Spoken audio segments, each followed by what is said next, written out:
Assalamualaikum warahmatullahi wabarakatuh. Perkenalkan, nama saya Mei Astuti, NPM 235920100088. Kelas TIB semester 3, mata kuliah Perencanaan Sumber Daya Perusahaan. Dosen pengampu Alif Ilham Akbar Fatriansah.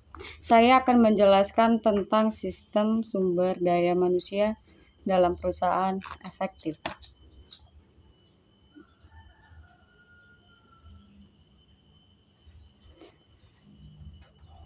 Di sini saya akan membahas tentang sistem sumber daya manusia yang efektif dalam perusahaan.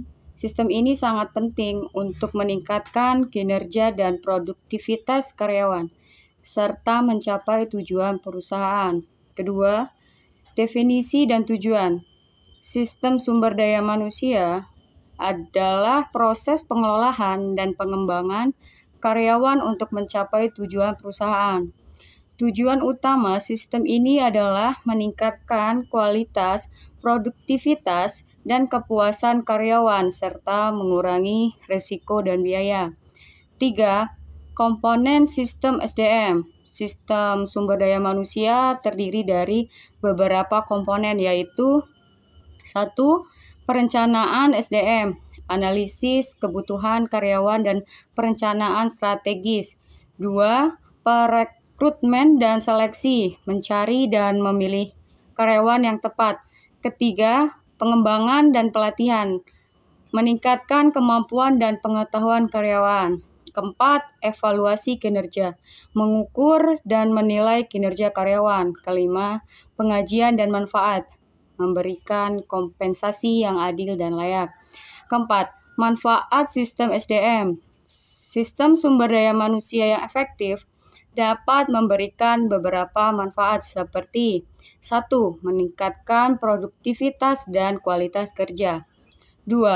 Mengurangi resiko dan biaya. Ketiga, meningkatkan kepuasan karyawan dan retensi.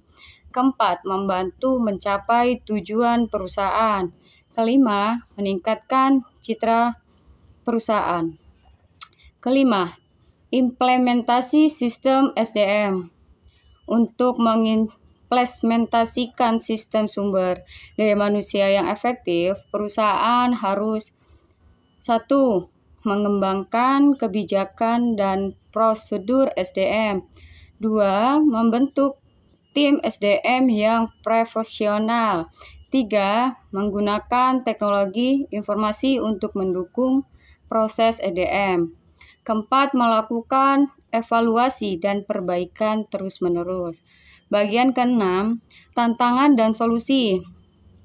Beberapa tantangan yang dihadapi perusahaan dalam mengimplementasikan sistem sumber daya manusia adalah 1. Keterbatasan sumber daya. 2. Perusahaan teknologi. Ketiga, keterlibatan karyawan. Solusi untuk tantangan ini adalah 1. Mengoptimalkan sumber daya. 2. Mengadopsi teknologi terbaru. Ketiga, meningkatkan komunikasi dan keterlibatan karyawan. Kesimpulan dari SDM. Demikianlah pembahasan tentang sistem sumber daya manusia dalam perusahaan yang efektif. Dengan mengimplementasikan sistem ini, perusahaan dapat meningkatkan kinerja dan produktivitas karyawan serta mencapai tujuan perusahaan. Sekian, terima kasih. Wassalamualaikum warahmatullahi wabarakatuh.